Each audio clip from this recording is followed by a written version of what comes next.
This is the Drummer Mindset Podcast. I'm Joel Pereira. I'm really excited to release my conversation with Eliza Hill today. Eliza grew up in Asheville and has been playing in this area and has been playing in bands since she was pretty much a kid. She's been in a lot of great bands and has a lot of great recordings that are out there. You can check out what she's done with the likes of Andrew Scotchie, Istari, Smoky Mountain Sirens, really quality recordings.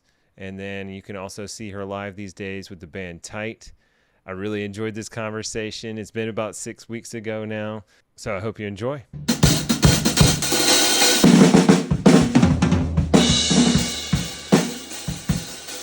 You seem super busy with a lot of projects, right? I actually, for the first time in 1.5, I don't want to say 0.5, but I'm in one main project. Okay. Yeah. Gotcha. For the first time in a long time. And is this going to be Tight? Yes. Okay, gotcha. All yes. Right. Nice. Yeah. And how long has it been pretty much that one? So it's been pretty much that one for a handful of months now, but then before that, I was playing in Smoky Mountain Sirens for 3 years, and that overlapped. And I also played in Istari for about a year, and that overlapped. But I realized it wasn't wise to try to overextend myself in that way all the time for myself and everybody involved. So yeah, right now I'm just playing with Tight, and then I have, there is a group I'm a part of with Greg Cartwright and a guy named Jesse Smith and Joey Plunkett, and everybody lives in different cities. Oh, wow. So we'll just get together and practice. Okay. When everybody's available, but it's always really fun. Yeah. And cool. And yeah. How far does everyone have to travel to do in person? Well, last time we all met up in Asheville, which was nice. But then before that, we were in Memphis. Oh, wow. And then before that, we were in Atlanta because one of the people lives in Atlanta. Got it. So I'm always just like, I'm down to go wherever. You like to be on the road, it sounds like. I do, yeah. I mean, since you were young. So I'll link to it, but you were on a podcast that I listened to with Joanna, and I think it was earlier this year, I think, maybe. Mm-hmm. And I don't know if she still has that, but I'll link to it. But it was a great interview, and it was a really good starting point for me. So hopefully we'll have some new information and stuff like that. For sure. Maybe find something else out about you, but as you're willing. Yeah. But yeah, I mean, because you started traveling when you were a teenager. Yeah, and I mean, like, when I was that age, and like, I haven't, been traveling on the road for months or weeks at a time. You know what I mean? But yeah, I started playing shows out of town when I was like 17-ish. Okay. Yeah. Gotcha. Okay. Yeah, but I was still in school and like all that stuff. Like, right. Yeah. But you would take off for a weekend or whenever you had break and stuff like that. Yeah, which was really fun. Yeah. Nice. Well, and then also, so it sounds like I'll just do a quick review, make sure I got everything right, and you can kind of correct me. Okay. But you started playing drums around the age of 9. Yes. It's a piecemeal kind of kit, pots and pans or whatever else, objects to like hit. Yeah. And then, and this was supported by your dad and your uncles and your mom, obviously. Yeah, well, like my mom and dad were like super cool with it, but then I found out later that my uncle like is really a drummer. Okay. Like, so it wasn't like he influenced me to do it or like anybody who's musical in my family influenced me to do it. It was like after the fact, I was like, oh. Okay. So you feel just tied to it familially. Yeah. Okay. For sure. But I didn't know that, Sure. And when you say he was like a drummer, like he was like working, playing in bands like all his life, all that stuff. But I was so young, it didn't click with me until. And where was this again? Was this Raleigh? No, this was in I was born in Durham. Oh, Durham. Okay. But this was when I was in Asheville. Oh, okay. Yeah, so you're local. Yeah. Right on. For sure. Okay, gotcha. Yeah. You've seen a lot of changes. A lot. Yes. Yeah. So. All for the better. For the most part, I don't know. That's a whole conversation. Yeah. Yeah. Okay. Yeah. So you've really been in the music scene here for a long time. A long time in a lot of different forms. Yeah. And like facets of it, I think. Okay. Cool. Well, before we started recording, you started telling me an interesting piece about like how you identify as a drummer and how it might be different than other drummers. Yeah. And I mean, there are many kinds of drummers and many kinds of people in the world, but, you know, I feel like I meet people who are like me, who are very not technically minded Uh-huh. and not super gearheads, and not that either one is bad, Sure. but I'm very much like self-taught, kind of like freeform, and I can get technical and I can, play complex things, but it's like coming from that kind of like freeform part of my brain. Yeah. And then there are drummers who like love to talk about gear, who like have all these like techniques down to a T, and like, which Right. is great too. Sure. But it's funny how different and disconnected I feel from that, even though like both people are drummers. Totally. Yeah. Totally. And that's something that I often talk about with folks too. Like, this person or that person doesn't have rhythm. I think you've said it before, like we all have our rhythms. We all have rhythm. And Yeah. some people might be a little kind of, there might be a stutter in speech, or there might be some kind of hiccup or whatever. But Yeah. in my mind, it's just a different rhythm we don't understand. Exactly. And it's a matter of translating an internal rhythm that you live by into a physical action. Right. And doing that with your whole body. And that's a form of expression that doesn't come naturally to everybody, but rhythm is in itself like an innate thing that people possess. Part of not just the human condition, but it's just the physics of everything that goes on. Totally. And so in my mind, like, and also maybe it's a little woo, but I think we all have a drummer inside of us too. Yeah. Just like we all have for the most part, we all have a voice as well. Mm-hmm. And it's just a matter of finding that sometimes, Yes. but like much like your story, you just kind of gravitated towards it. Mm-hmm. Your focus was there. And so that what I love about your story too, is that like it, in my mind, and maybe this is just coming from that opposite side, Mm-hmm. where it's like yours was just more unencumbered. Mm-hmm. Is that fair? Yeah. Because in my mind, like when it comes to gear and stuff, as I look at the drum set, I think about all the times, especially early on, where it was like, I just can't get this technique. Maybe Mm-hmm. it's the gear. I just don't have the right gear. Yeah. It's a crutch. Yeah. It can be. right.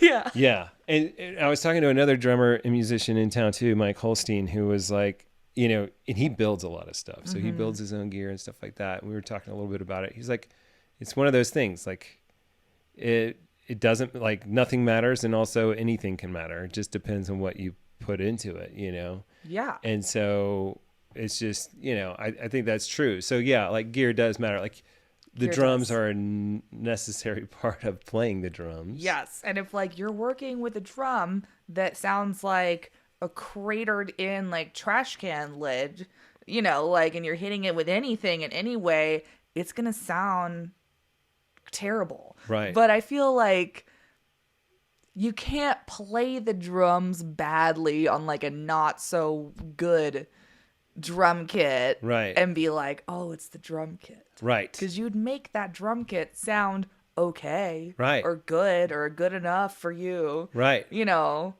So I feel like, yeah, gear can be used as a crutch, but also when you play on really nice gear and you have everything tuned and you have it all situated like you want it to, you're able to play better. So the two go hand in hand. But yeah, Totally. those people who are like, oh man, I like messed up that whole song because I don't have my usual thing, Right. or like my symbol that I Right. like. It's Right. like, no, you didn't. Right. Right. Yeah, I can't do my typical signature lick without this piece, Right. It's like, I've got okay. one less tom than usual, whatever Yeah. it is. Yeah, you just got to roll with it. Yep. And that's what I found too, like in talking to some of the drummers I respect a lot in town too, is like asking them what kind of drums they have. And a lot of them would say, I'm not really sure Really? what it's made out of. It's this company. It was this amount of money, or it was like a kick down, like someone gave it to me. Those are how the best drums are found. Like, okay, and I will go on a small gear rant right Okay. now. Well, not a rant, but I play an acrylic hot pink drum set. Is that the fives? The one? fives. So and they cool. don't make fives anymore. Right. And that's about all I know about it. It's a sweet But kit. it was like one of those situations where I was like 18 and this guy named Bob, who was like in his 50s or whatever, he saw my band play at the time and he was like, hey, I have a drum set for you. And, Uh-huh. trust me, like come to back and here and like I'll show you a picture of it. He had like an actual book with like a picture like glued of it in it. And I just was like, cool, this is fine. And so I go and it was that one. Nice. And I think bought that drum set for a fraction of the amount of money it was worth when I was like 19. He felt like it belonged to you. Yes. He saw something in it. Yeah, but like where the hell else are you going to find that drum set except for like a show in the middle of nowhere on a random regular Tuesday? Right. Or whatever. Was that here, did you say? It was in a Silva. Yeah. Silva. We had a gig in Silva. Nice. Okay. And yeah, Bob was like, hey. And then through Bob, I found the guy named Carl. His name's Carl Powell. Okay. And he's who the drum set originally came from. Okay. And so I like got to trace it back. Nice. I had a kit like that for a while. But I mean, it was kind of like that, but it was, a teacher who's like my brother's buddy sold me his kit when he was moving off to college. Mm-hmm. And then I took lessons from his teacher, and he was actually the one that sold him the kit originally. It was like this old Rogers kit, and I ended up selling it back to the original teacher. Wow. After I picked up a new kit, but we kept it kind of there, except for I kept one cymbal, because word has it, it was owned by Elvin Jones. What? And so it was kind of like, and at the time I didn't even know who Elvin was until I started, and then I found that out, and so of course I started listening to it.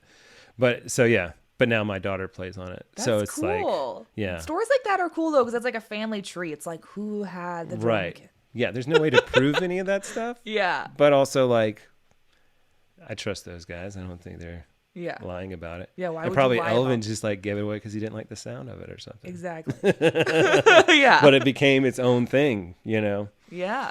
But anyway, yeah. So again, gear doesn't matter until it does, and it does. And I think the other thing too that I came to is like whatever you get, like if you play on it long enough, like you're gonna find the sweet spots, or the feel for it. Like everything kind of has a place. It could be that like rusted out trash can, or whatever.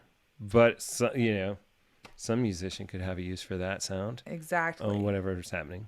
Exactly. It's like neither good or bad. Yeah. It's just not for you. So kind of going back, like self-taught. Mm-hmm. And you were doing a lot of listening, and that's what I like too. Like you were saying, you talked about in the other podcast, like you listened almost as much as you played, which is a really good ratio. Yes, and I still do. Yeah. What about mentors? Yeah, I mean, so yeah, I guess that came after the fact since I like taught myself, and I feel like I didn't really have any like drum mentors for a while. Like my dad can play the drums.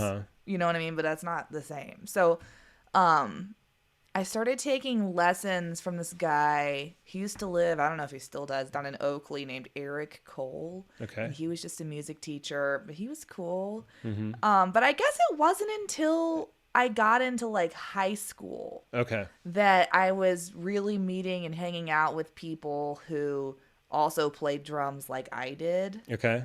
I guess. And I'd say, and again, is that like you did, like the feel, rock and roll, like heavy, kind of that perspective? Is that what you mean? Yeah, or just people who played in bands and like really played the drums. But I feel like I honestly didn't have any like drum mentors in my life that I knew personally until I was maybe like older, like in my 20s. Okay. Yeah. Gotcha. And by that point, you were still gigging a lot, or at least playing with other people a lot. And sometimes it's not always drummers either, right? Like, are there folks that you kind of go to or look at? Maybe you don't even like converse with them, but like maybe a model that you have in your head about a career or taste, or like what kind of informs that, do you think? Man, that's a really hard question. Yeah. Because I don't know, I appreciate so much music as it is, like, as a whole. And it's hard for me to name drummers. Yeah. To just be like, this guy because of this and this person because of this. Like, I don't know. Like, what do you mean? Well, I'm just, the way in which, like, when I listened to your that podcast with Joanna, like, and she had mentioned it, like you've definitely been on like that growth edge. Yes. Right. And kind of like knowing who you are and feeling more confident in your playing and things like that. Yeah. And I find that fascinating. And so I'm just curious if that's something that was more a part of your nature to like follow that. Oh, or am I like modeling my path exactly according to somebody else's? No. Yeah. Like everything I'm doing is very much by my own decision. And yeah. So like there was never really the pressure to get drum lessons or to do anything more formally. No. And so for you, like it's been like more of a true, not to say true or like to, you know, get too specific on how we define those things, but like just the art of it and the feel of it, which is what I find fascinating. Yeah. Yeah. I agree. Awesome. Yeah. Yeah. Cause I think, at least from my perspective, it was pretty much like anything as kids that we were, you know, interested in. It was like, okay, well, you get lessons, you know, and it's like you go to this. And so often what I've talked to several drummers at this point and a lot of folks that have gone to school or have been in school throughout their, you know, for a long time, maybe the first 10, 15 years of their drumming experience. And some of them have like music school baggage to work through. I know, like a lot of kids that like start playing drums or get drum lessons, I find like end up hating it. Yeah. Because it's like, if it's something your parents are like, and now you need to take lessons. At least for me, it's like, that's something that I would not want to do. Yeah. You know, so it has, everything I do kind of has to be on my own, you know, brink of decision. Right on. I don't know. Can I ask you what kind of work your folks do or did when you were growing up? My parents? Yeah. Yeah, so my dad was a teacher. Okay. And he's still in Asheville at this point. But yeah, he was teaching at like Asheville High. And then before that, when we lived in California, he taught some middle schools in California. And then my How old mom, were you in California? I think I was like 5 to 7 or 8. Okay, so just before picking up the drum. Yeah, okay. Totally. And then my mom has worked at wineries. Okay. She was working in the cocktail biz for a while. Okay. And now she's doing Airbnbs. Gotcha. Yeah. The reason I ask is because it really seems like, I mean, would you say that they kind of nurtured that for you as well? Like that perspective of like, know your taste, like be true to yourself. That's yeah, kind of. Okay. I don't know. It is interesting though, because my brother and I ended up just like doing music. Yeah. Like that's like our thing. And my parents never really did anything that had anything to do with music. So yeah, they were all, I think it made a difference how open they were. Yeah. And how open and accepting they were to like, you can just do what you were choosing to do. Yeah. You know, and like no pressure and like you don't have to be doing any kind of specific thing. Right. But I think that rather than them doing the same thing or like wanting us to do a certain thing was helpful. Yeah. Yeah. And I think there's a lot to that, you know, what I have found over the years, like, and I would say like I've pretty much followed my interests throughout my life, right? And it's paid off in a lot of ways and it's been worthwhile. But I just find it fascinating sometimes because I went to like, you know, I went to an art school where it was like there was competition and everything in every part of what you were doing. Yeah. And that was helpful in a lot of ways and kind of seeing how that goes. But sometimes the identity piece gets wrapped up in it too, to where like if you're not making the cut, it's like it hurts the ego a bit. Yeah. You know what I mean? Yeah. And so there's like that just is a lot of work for folks. And there's nothing about art school that necessarily does that, though it definitely can do that. It can. Yeah. And so, you know, and so that's why I find it fascinating. Like, I think a lot of people like kind of get to that point later in their playing where they're just like relearning how to follow their interest and being true to that. So I don't know. I just love, like from a young age, it sounded like, at least for the last podcast, it was like you found it on your own. You listened to what you like. You played with whom you wanted to. You would maybe leave a band when you felt like it was time and you were like ready for growth for the next thing. Yeah, I left a few bands. Yeah. No, I agree. And leaving bands is hard too. Yeah. You know, because you don't want to like leave people high and dry, but you have to kind of like look out for yourself and like your energy resources and make sure that's not being depleted and like where it's being put. And Yeah, it's been a weird thing, and like transitioning from one thing to the next is hard, and just like making the decision to do that and like realizing why. But I don't know. I feel like I was in a band for 10 years before my new bands, and then I feel like lately I've been in like some overlapping like subsequent bands. Mm-hmm. But I think it's all been good because it's not like, I've done like cool things with all of those bands. But yeah, I've gotten to like tap in to a whole new like realm of drumming and like the music scene in Asheville and elsewhere that I never got to, and I really enjoy it. Nice. Yeah. Nice. Yeah. Who are you listening to these days? Well, on the way here, I was listening to the Flamin' Groovies. Okay. Which you don't know? No. Flamin' Groovies? What? Inform me. Oh my God. That's what I found. It's like I'm behind. I'm like catching the bus late on a lot of things these Okay, days. well, I'll send you a link to the Flamin' Groovies. Okay. And I listened to, on my way down to the Starbucks, some Caius. Okay. Who I really like sometimes. Uh-huh. But yeah, I listen to all kinds of stuff. Nice. Yeah. What else have I been listening to a lot of? Oh, The Only Ones. Okay. And do y'all do a lot of originals in your bands? It's all originals. All originals. Yeah. Most of my bands have been all originals. Like Yeah. Istari was all original. Smoky Mountain Sirens played some covers. Uh-huh. But yeah, it's all original. Okay.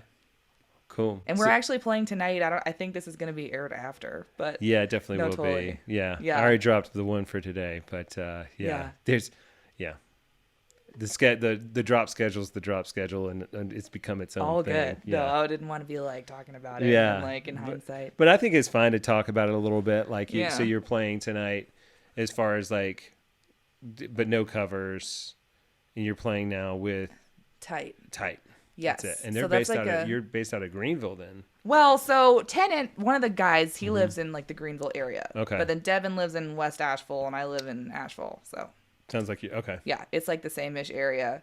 But you know what's interesting is that you knew that I was playing the women to the front thing before I did. Yeah.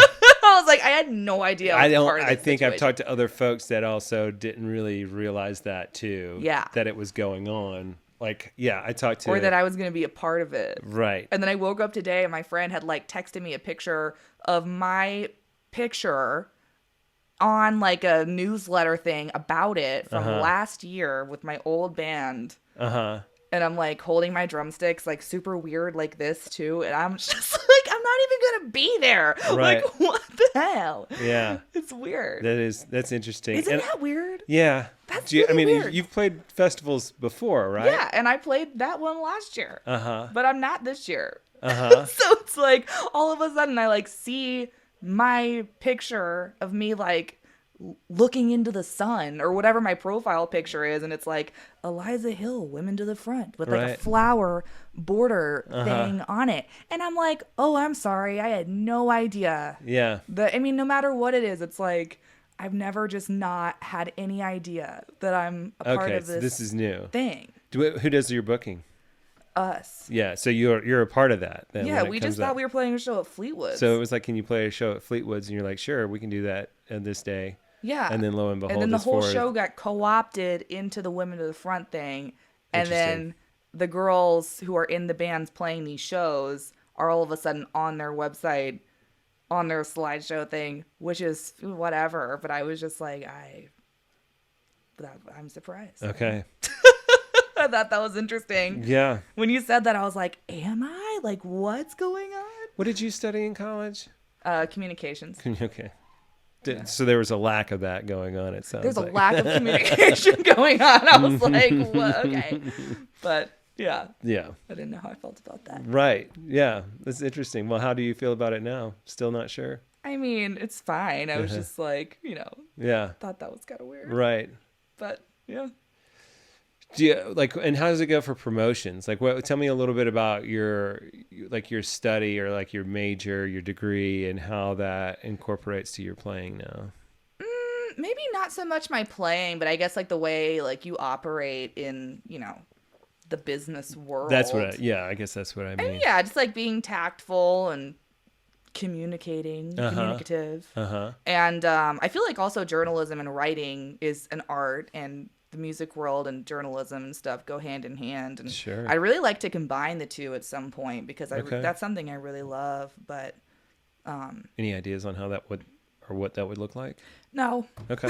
right now I'm just kind of like going with like what has the most momentum Mm-hmm. and what I should just keep moving with. And yeah. Yeah. Well, women to the front. Like, is that something do you identify as like a female drummer? Yeah, I mean, I am. Yeah. And what does that mean? I mean, it means that I am a person who's a female or identifies as a female who plays the drums. Okay. And I think that what they're doing is good. I Right. think that, that's a cool thing to do and to provide like a platform. And I don't know, I just didn't know I was Right. grouped into it Right. this year. But yeah, I feel like my way of, and I think what they're doing is great, and my way of empowering other people and myself and taking a stance on like equality is just doing my thing, Uh-huh. and just like being a part of it. Yeah. And like being in the front, well, the back, but Right. whatever. You know what I mean? Right. Like, just do it. Like, do we all need to have like A conversation. this one chance to all, just Right. like everybody just needs to just go out and do it. Right. And I think what they're doing, that it works for a lot of, that's great. But It really feels like that is a really good sign of the times. Yeah. Because I think I'm seeing that more now, like with however people identify, like it still can be a topic of conversation, but like if it's a minority that's getting into the profession or the art or whatever, that previously hadn't been. So it was going to be a conversation. Yeah. Right. Like it was always a deal when I was growing up that Darcy played bass for the Smashing Pumpkins, right? Like that was a deal. Or Kim Gordon, right? Like, or these folks, like L7 was a thing. Hole Yeah. was a thing. Like it was always like, yeah, they kick ass and they're women. Yeah. And now it's just like that conversation's been had. Yeah. And it's accepted and understood. And so now, like, let's just do the thing. Yes. And it's like, we don't need to, I feel like it can, in extreme situations, become further othering. Right. And that I don't think is constructive. So it's like you said, it's like we've had that conversation, and I'm not saying it's not still going on. Sure. And it shouldn't still be, had. But yeah, it's one of those things where like, let's all just like get on it and do Right. our stuff and play our shows and not keep on like, I don't know, it can feel further othering. Yeah. Because I thought I was just playing a show. Right. And then all of a sudden, unbeknownst to me, it's like a part of this whole movement thing. kind of a thing. Yeah, which I felt was presumptuous, and in turn kind of ironic. Right. And I am not playing it this year. So, like, yeah, it's like presumptuous a little bit. But you're not, I'm confused. You're not playing it this year, but you. Oh, wait, no, hold on. I'm not playing the actual festival. But, like, my show on the but it's been periphery of that co-opted. got co-opted by the whole thing. Interesting. So, yeah, I don't Yeah. know. It's an interesting subject, Yeah. for sure. But, like, why? Because I'm a girl. Right. Right. Yeah. But I can also understand why they want to identify you as Yeah. like a part of it, right? Because you're killing it. Like you've been playing consistently for years in this area as a drummer, successfully in bands that have really great feel. I'll have to say. Thank you. Yeah. And so it's like, of course they would want that. But yeah, it's interesting to not have that conversation. Yeah, and I was like, why did that make me feel weird? Because Yeah. I am, like, down with this and what they're doing and, like, everything about it, but it's like, I don't know, I just didn't like it, and I feel like that's why. Yeah. Yeah, fair enough. Yeah. Yeah. Yeah. It's nice to be invited, but you're like when you're not invited Right. and you show up. Yeah, I get it. Yeah. Well, it's interesting too. Like one of the other things, and I'll get off the female drummer thing too, but it seems like there's just so many more out there. And I'm just excited for like my girls who are totally into, playing pop music and learning all the songs that they love on drums and bass and all that kind of stuff, and just seeing like, yeah, of course. Yeah. Whereas like I talked to this woman who's started drumming like when she was near 60 because she was not allowed to play because she was a girl. Right. And that's 50 a whole years thing. ago. Yeah. And so, so I think that like that in and of itself is just the sign that, as much as it feels like the world is heading in the wrong direction in so many ways, in a lot of ways it is not. Yeah. A lot of ways we're heading in a lot of great directions. And I've got to say too, like for me, like recognizing that again is when I kind of step back into the art world a little bit more, and musicians, and like starting to, make friends and chat and all this kind of stuff with musicians, because what I've learned is like to be an artist is some expression of hope. Yeah.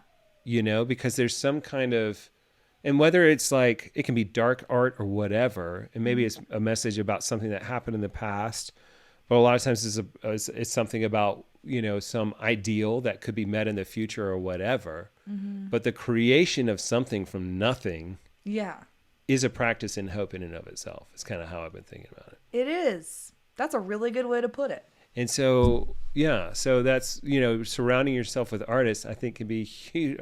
And it doesn't have to be just art, like entrepreneurs are that way. And there's, you can run your business that way, and all different kinds of things. You're all creating something, And it's like a comforting feeling to also like have conversations with, especially if you're an artist, because it's such a specific realm, right? And there's a specific set of problems that go along with it, and it's like I'm feeling that right now too, where I'm like in a weird transitional phase, or I feel like I am, and like stepping into new shoes is like out of your old shoes can be hard. And what phase is that now?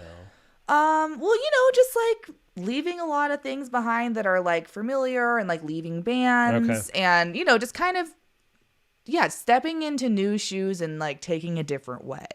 Is good. Like it's exciting and stuff like that, but it can feel like really lonely sometimes and make you feel kind of insecure sometimes. So I feel like having a community around you and like having conversations is really important. What do you do outside of music? I work at Mink's Boutique on Lexington. And Has fashion always been an interest of yours? Yeah. And how does that relate to the rest of your art and drumming and everything? I mean, like playing shows is like a great opportunity to like be fashionable. And I think that clothing and music have always gone hand in hand. Yeah. For sure. Yeah. And it's like the way you're able to kind of like musicians feel about their music. It's like the way you're able to communicate with the outside world, like what's going on inside, or like kind of craft how you want to be presented, and that can change. And that's, I don't know. So I love clothes for that reason. It's exciting. It's so funny because I think whether or not you're aware of it, it does matter. Yeah. Or it has an effect, right? And so it's interesting because I remember I used to always just, there was a time when it was very, very specific about what fashion I would want to wear. And then there was a time when I just like let it go. Like I was just like, nah, it doesn't matter. And that's still communicating something. And it wasn't until like later into adulthood, or like later in my 20s where I started, or early 30s when I started recognizing like, yeah, it is an art. Like it is an art that people engage with every day. Every day. Yeah. So it's fascinating. It is. And people do perceive you differently, regardless of how you look. It's like you're going to be perceived a certain way, and you, most importantly, feel different. Right. Depending on what you're wearing. Right. Like even during COVID, I was talking to my mom about this, but like I would like get up, brush my hair, put on clothes, no matter what I was doing, because it did make me feel better. And it did just like, I don't know. It makes you feel more on it and like confident and be able to operate with the world more clearly. Yeah. I think. So fashion is important, and it's a part of, and I guess Tight is a glam rock band, glam garage. Yeah, it's like glam garagey, and we pay very close attention to our outfits. Uh-huh. You know what I mean? And like maybe not to a T, but like we coordinate with Yeah. each other and like make sure it looks good and make sure it's cool. Yeah. And, like, I don't know, but I enjoy that. Like, Yeah. I think it's really fun. Yeah. Yeah. Yeah. I mean, yeah, you're going to be the focus of a lot of folks, and they're coming out to listen, and also it's a visual thing. Yeah, like when people, and no offense to anybody who does this, wear like cargo shorts on stage. I'm like, why would you do that? Like it ruins the whole thing. You know, you gotta like look cool. You gotta like look slick. I Right, don't know. Like right. you're wearing cargo shorts and flip flops. What? Uh-huh. So that's me. But Yeah. No, I hear you. It is a good Yeah. opportunity. Yeah, it's something I haven't gigged yet since I've kind of been focusing again. And I don't know, maybe I have my own block about it, like just getting out there and like, finding that as opposed to like trying to reach a specific skill, yeah. which is funny because it's like that's ongoing. That's a moving target, right? Right. But yeah, it's something I haven't even thought about, or I guess I thought about a little bit. And most of the bands that I go see, it's like, it's been at like, 5 Walnut Wine Bar, right? Or it's been at like Little Jumbo. So like those have different feels altogether, but at the same time, like you notice like the jazz musicians in town Yeah. have a certain aesthetic, Yes. right? They Just do. like the Americana or bluegrass bands have a specific aesthetic, you know what I mean? Yeah. So yeah, it's interesting. It is very interesting. And no, you're so right. You play a good bit at Fleetwood's, right? Yeah. So in Asheville, like, oh, hello. That's Tallulah. Yeah. She's in. Oh, yeah. But yeah, so there's Fleetwood's, there's the Odd. I mean, there's a lot of different venues, but like we've been kind of bouncing around from like shows in Greenville and like around that area, and then shows like at Fleetwood's or the Odd or Static Age or at oh my god. So What am I talking about? One Stop? No, I don't really play it. I don't really no. Not your venue. I like the musical. Yeah. Okay. But it is a different thing, huh? Yeah. Got it. Yeah. What about Greenville? How does that compare?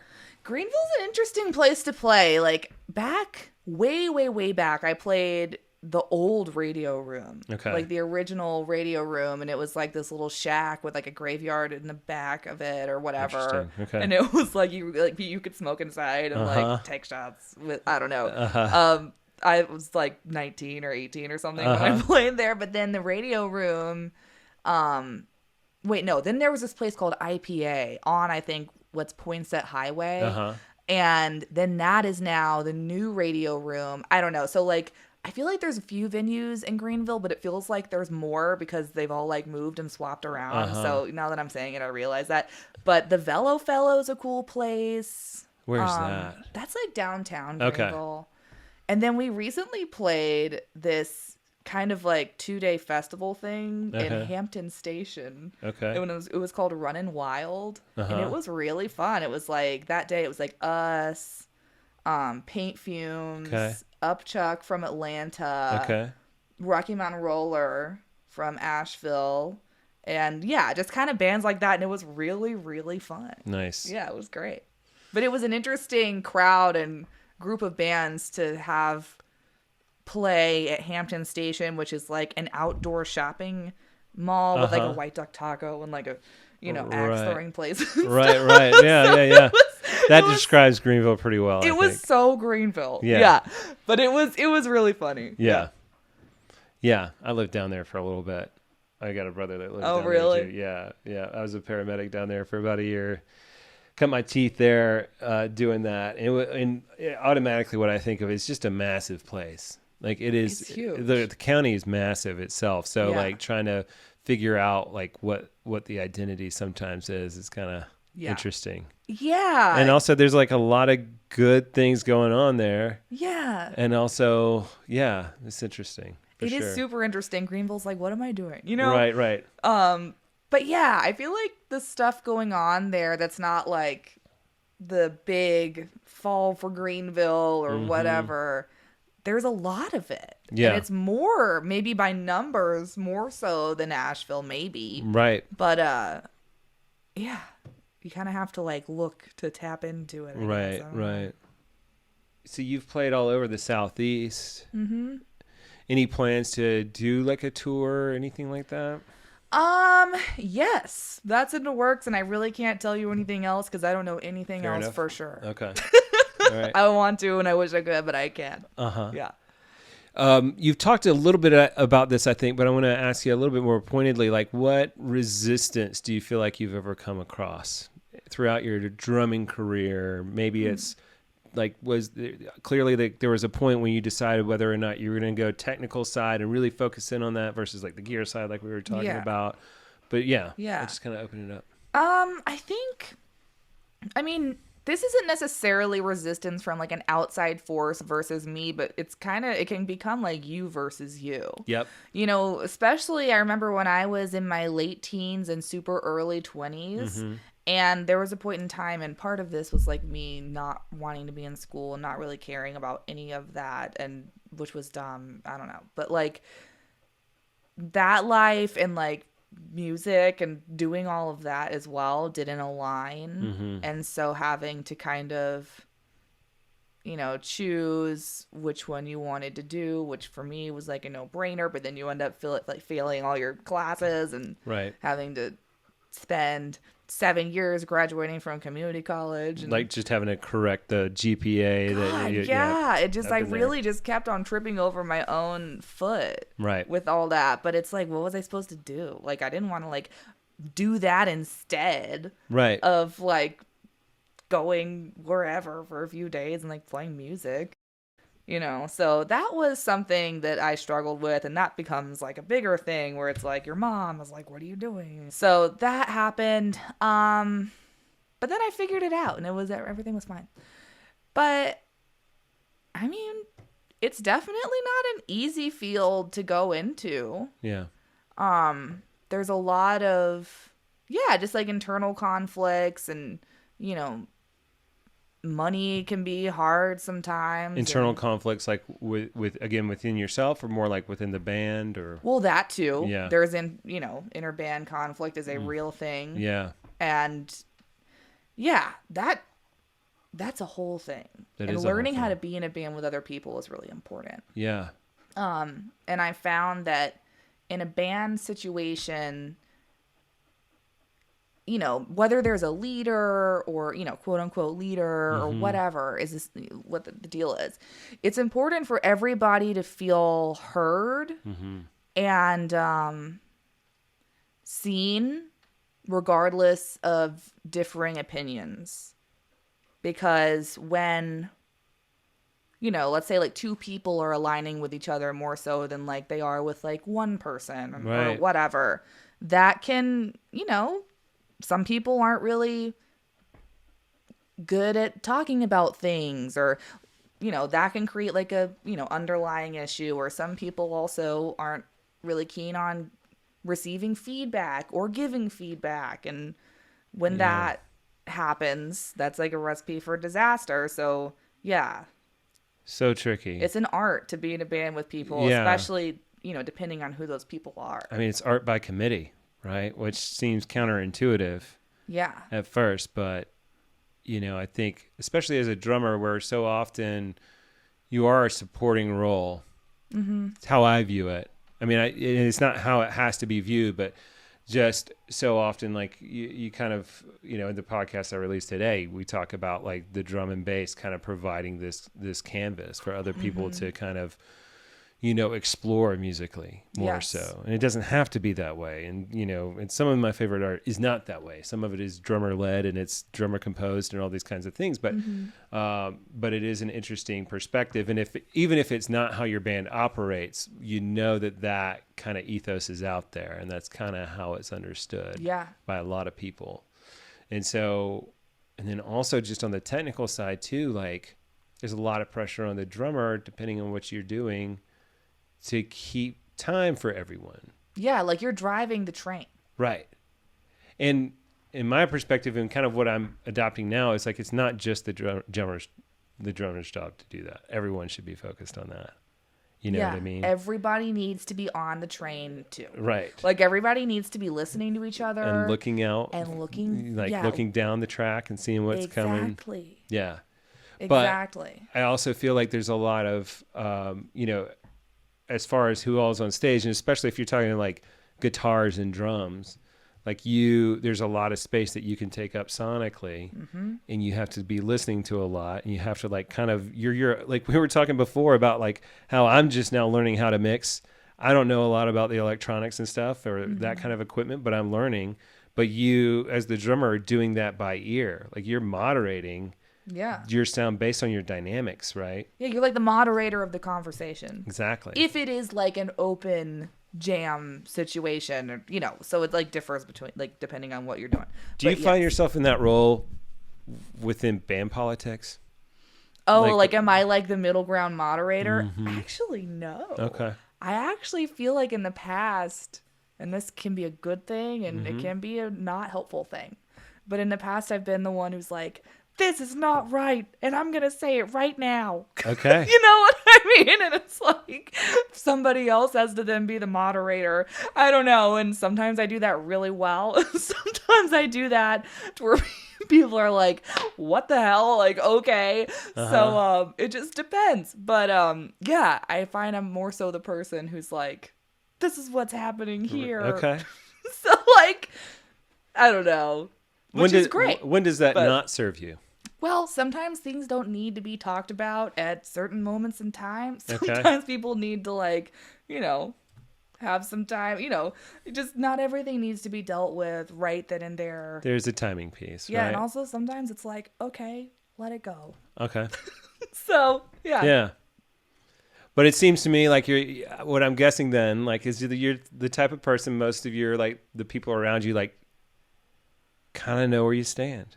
They do. And, like, yeah, everybody knows where I stand. And that's a good quality to have. Like, there's a lot of 100%. times where, like, people need to say what's going on. Yeah. And all that stuff. But, like any attribute, it can be a double-edged sword. Sure. Yeah. Absolutely. All right. So it's helpful sometimes. Sometimes it's harmful just in the timing piece. Yeah.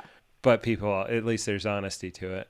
And there's truth to it. And so if there's those things, it's all correctable.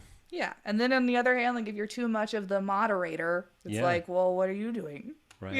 Exactly. So you it's lose a yourself balance in that role. Yeah, you can lose yourself in that role. Peacemaking is Yeah. And I have been in that situation before, not mainly, but I have been in it's a really hard place to be. Yeah. But yeah. And most of the bands that you've been in, it seems like they're mostly like 3-piece. Yeah, I guess they are. Yeah. So you understand that kind of that grouping, and it definitely like lends itself to that, like mediation, two opposing sides. But through being in groups of people like that and operating around a subject that's so personal, like music and writing and people's ideas and their creative expression and all that stuff, like that really teaches you a lot about being in the world with other people. And there's a lot of value to be found in that. Yeah. Yeah. I think that's true. So it sounds like you've seen how that works out, like in other aspects of the world. Definitely, like you are working with other people, which is also part of like what's so great about the art. Like I said earlier, like art by committee, but also like it's been a topic and a thread that I've seen throughout a lot of these conversations is like the communication piece. Yeah. Because that is such a part of it, and the feedback piece, like you were talking about too. And ultimately, like if you're taking up some space, and particularly with music, like everybody's got an opinion about music. Yeah. Whether they like it or not, or, whatever their taste is. So it's something that lends itself, like you put it out in the world for some kind of reflection or feedback. Right. Whether or not you're good at feedback, that's kind of what it's about. Yeah, and whether or not that's your intention, you are putting out like the first word in a conversation. Right. When you like play a song for people. Right. Yeah. Yeah. So it's interesting because like, not a lot and not all, but a lot of artists can be very sensitive in that way. Yeah. But yet they're doing like the most vulnerable thing. Right. So it takes a lot of courage and energy to like match that. Yeah. that drive to like put it out there. It does. And also, I think now more than ever, maybe blanket statements I try to avoid, but at the same time, just with how much, like, with so much content that's out there, it's a double-edged sword again, right? There's the duality that goes on. It's like you can have that kind of choice paralysis and what you're going to listen to next, or what you're going to play, or where you're going to post, like SoundCloud, different streaming platforms, whatever, however you're going to put your stuff out there. And at the same time, your audience is probably more available to you than before in a lot of ways. Yeah, I agree. And there's like a beauty to both ways. It's like, you don't have to, and this is, in my opinion, kind of like the bummer about it. Like, you don't have to like take yourself out of your house to go to an establishment to like pick out and buy a record and take it home and listen to it. Right. Right. Which I think is one of the coolest parts of the whole thing. Yeah. But there is something to be said for, the availability of people's music. Right. And the accessibility, and that, is a whole conversation too about like making money in the music business. Sure. And all that stuff, which is like all different now. And what have your recording experiences been like? I've had a good handful of recording experiences, actually. They've been pretty regular, I guess. Like, my first band, I say my first band, but like my first band to like really play shows and like leave town and record and stuff. We recorded a few albums at the Eagle Room, and that was with Andrew Scotchie. Okay. I've only just started kind of catching an idea about who that is recently. Yeah. He's been in town for a while, and he travels and whatever, does his own thing. But we were in a band together for a decade. But we recorded with Matt Williams from the Eagle Room a few times, and then with the Sirens, we recorded at Rock Candy Recordings with another Matt Langston. Okay. Who is awesome. He's a gem. And then Tight hasn't done any recordings, or we haven't released any recordings yet. Okay. Yeah. Got it. Yeah, that was something else I was kind of curious about these days too, because I've seen a lot more artists like release a lot of singles, which I think is a great way to go, depending, like if you're independent, you're trying to get some stuff out, you're a busy person, and it's great. Yeah. And also like how much more time it can take to put out a full record. Yeah. And what that means, and like you had mentioned, like, it's not the case anymore where you have to go buy your music in a physical store. And it's cool in some ways, but also I got to say, like, I remember like you really curated what you would buy. Yeah. Unless you had like some subscription service or whatever.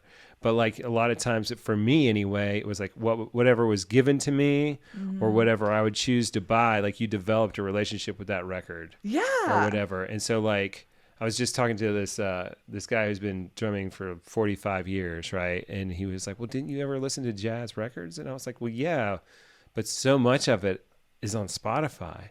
And so it'll be like, it'll change over to something else, or I'll change it over to something else. And I don't really take the time to like sit down with a record. Yeah, because the album in itself is a whole thing. It is a whole thing. Like a song is one piece out of context of a bigger picture. Right. And I think that people, I think it is fine to go on the internet and you're like, I just want to listen to this song. Sure. Whatever. But as a whole, people are losing their attention spans. Right. And so nobody wants to, and this is blanket statements, but like, you know what I mean?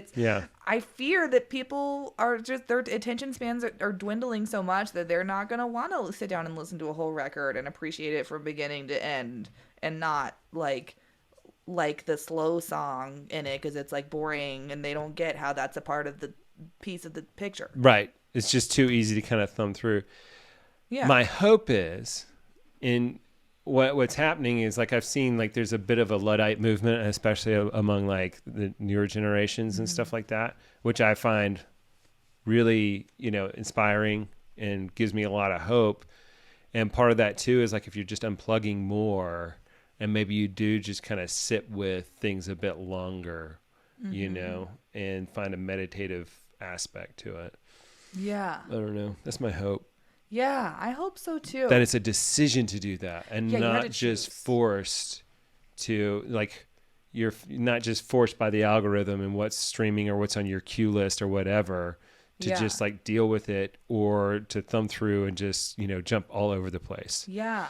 I think it's and possible. I do that sometimes. Sure. You know? Oh, yeah. But I feel like, for instance, I don't know a lot of like kids, I guess. Like, I don't know a lot of like people who are like 10 years old now. But I remember when I was like 10, 11, 12, I would sit in my room and just turn on. I had like a boom box, but like Yeah. I would just listen to music and just sit there and listen to it. And I Yeah. like might be reading something or whatever, but I would sit there and listen to it. And I'd wonder, and I'm curious if kids do that Yes. anymore. My kids do. That's cool. Yeah, I feel very fortunate. They're more voracious readers than I was Yeah.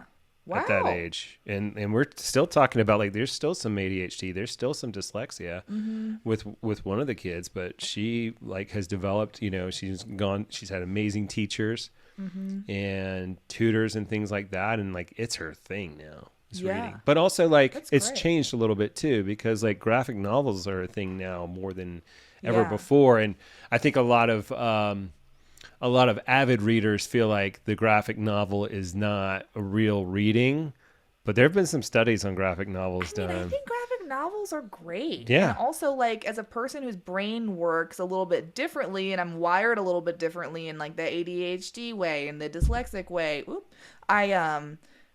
I didn't read a lot of graphic novels growing up, but I can totally see how kids would love that, because like they're reading, or people in general. It's like, it's cool. It's art. It's a picture. It's the whole thing. It's just not in that format. Yeah. It's just a different format.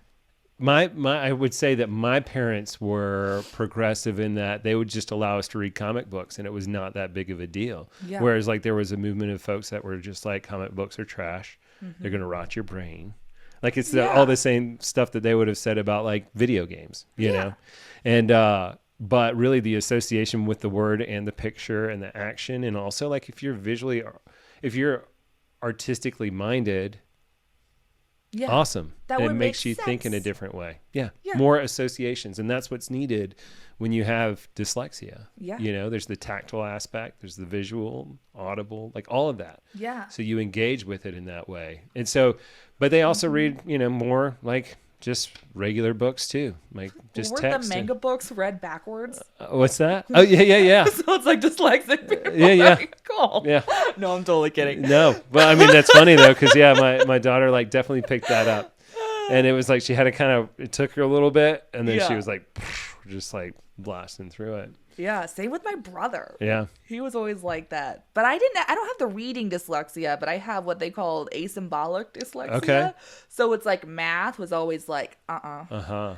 for me until like 9th grade. I kind of just got the hang of it. But, like math was always hard for me because I'd like look at a plus sign and see like a minus sign, or for whatever reason, and not literally visually, but my brain would compute things just flip flopped, and I always there's felt an so association. dumb. Yeah. Yeah. I identify with that. Yes. Yeah. Yeah, there's different kinds. It's weird. Yeah, it is interesting. Yeah. Yeah.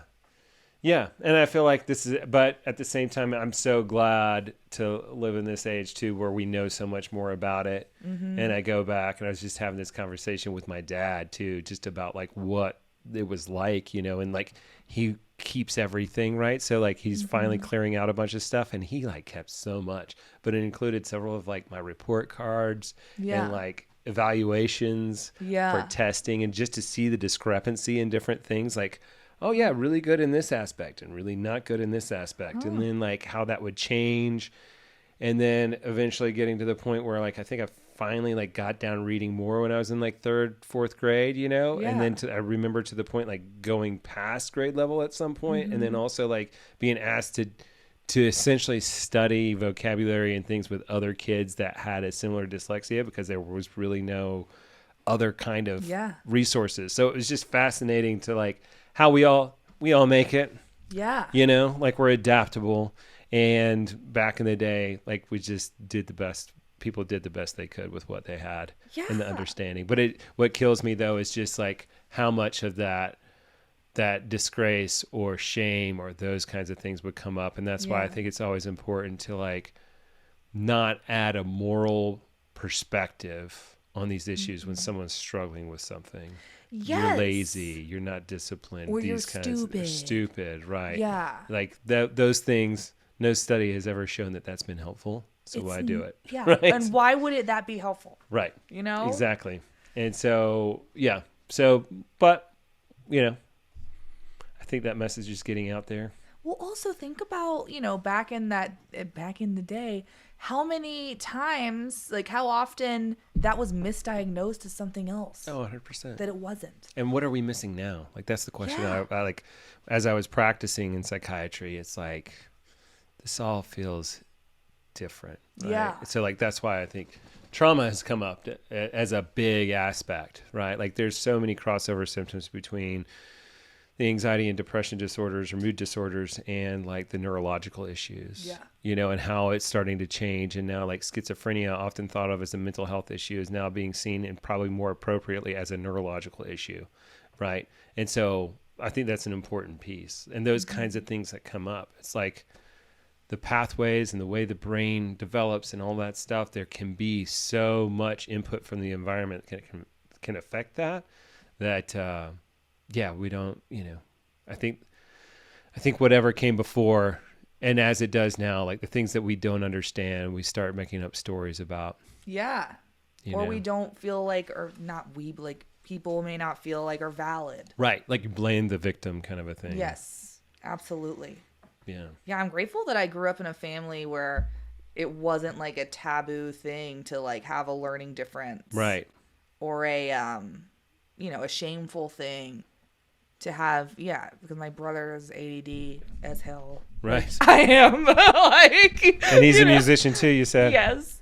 But he, you could even tell more so with Asher because he's just like, hey, check this out. No segue. Ding, ding, ding, ding. And he'll just like start, you know, he's like that guy. But I love Asher and he's so good. Nice. He actually might be one of the best bass players I know. Okay. Like, no kidding. Do y'all have any projects together? Yeah, Asher and I played in a band together for about 2.5, 3 years. Okay. Yeah.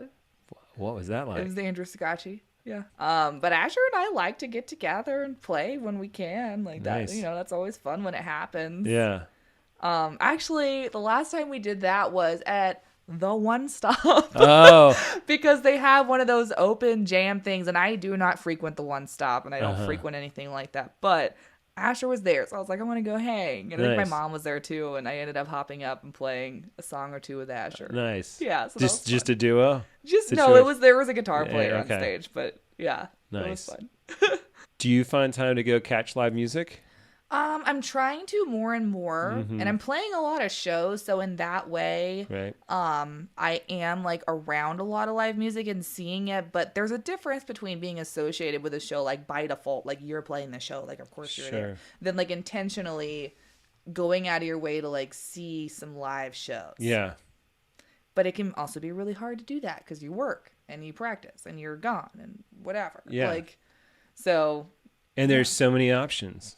It seems to me there can be a lot of options, and I really, for those reasons, appreciate it when somebody takes the time to come to one of my shows. Nice. Because I'm like, oh, like, you know, that's not an easy thing sometimes for some people. Yeah, for sure. Yeah, for sure. Well, I hope to catch you sometime.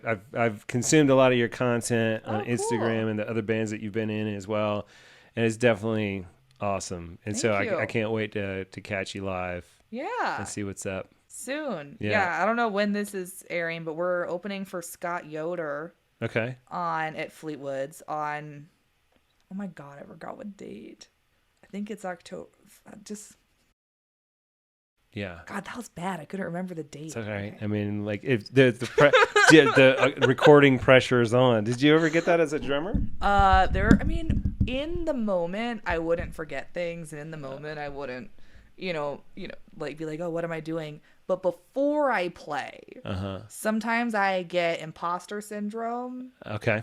Which is stupid. It just happens out of nowhere. It just happens. And I've been playing the drums for like 20 years, but it's like, they think that I'm going to get on stage and like play the drums. You know what I mean? It's like this. suckers. Yeah, like, who am I even? And Right, it's like, right, what am I right. talking about? Like, of course I am. Right. But I think everybody has that in some aspect of their life. Totally. But then I'm fine. I'm Even like, for what's that things that talking you've been doing forever. about?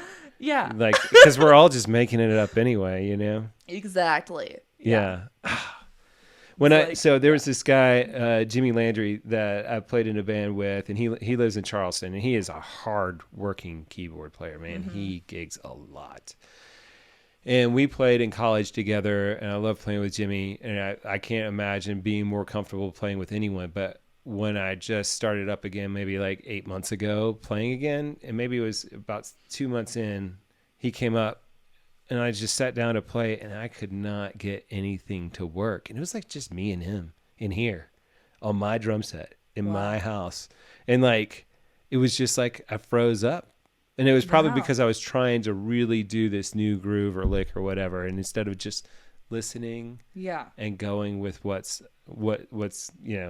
trying to Yeah. impress, even though it's just an old friend. Yeah. So, Yeah. but That is weird how that happens. it was so frustrating. It was like a crisis that happened for me in that moment. I was like, what the hell? What's wrong with you? You know? Like, yeah. it's like you're against me right now. I know. Yeah. I hate that. Or like, yeah, when somebody's like, oh, have you ever like had a set list of some kind that, somebody calls out a song and you're like, oh yeah, that song. Mm-hmm. And you start playing it. Have you ever had it happen where like you have a band and you forget the name of a song? Sure. Like you'll be at practice and it's like, hey, we're playing, for instance, Close Your Eyes or whatever the song's called. And you're like, how the hell does that song go? And like, you know how it goes and you're just at a practice. Yeah. But also it's like, you just blank. Yep. And you're like, why Yeah. am I forgetting how this song goes right now? Yes. And also, like, I've never been lyrically focused. Like, Yeah. I've always just listened to the tones and the rhythms and things like that.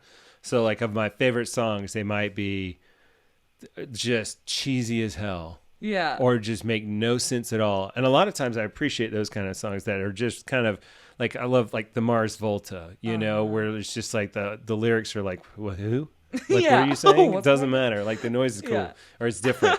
Or like Hiatus Coyote too is like the same way for me. It's like, I can't really understand what it means, but I Yeah. just love the words anyway. But in any case, so like if I was playing with another band and someone would say, it's the song that with these lyrics, I'm like, that doesn't mean anything. How does Yeah. it start? Give me the bass line. Like, where are we? Yeah. What's the You're- main lick? You You're know? on stage, you're like, hum the guitar like, it's like, right. oh yeah. Yeah, You know? For Ideally sure. that doesn't happen, Right. but Right. sometimes it does. Yeah. And I guess too, that's like a part of the excitement of playing live.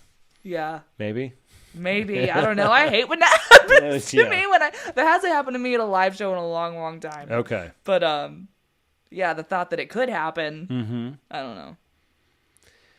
It's something I respect too so much about the fact that you've like most of what you've done is like originals and just the art of it. I digress. No, I totally understand what you're saying. Yeah, Yeah. it's like I don't really want to play like standard, you know what I mean, Yeah. and stuff like that. And I want to rock, and I want to Right. like play cool stuff, and rock out or Mm-hmm. whatever. And I think playing covers is cool. Or it can be cool if the covers are cool covers, Right. Totally.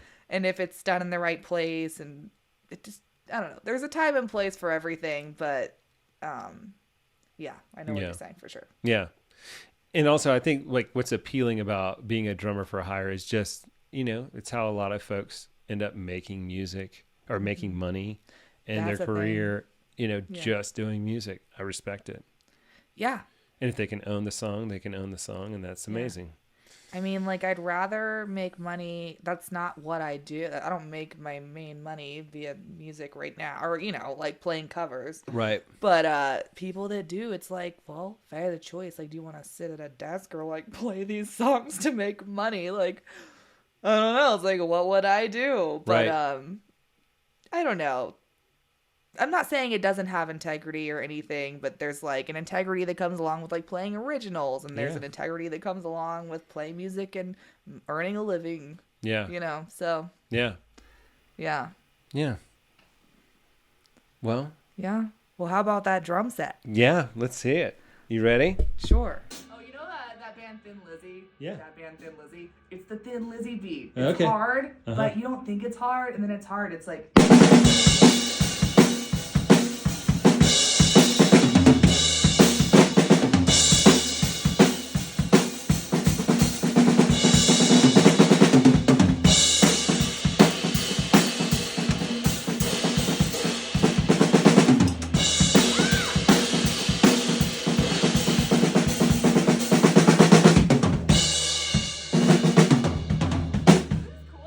Awesome. That's great.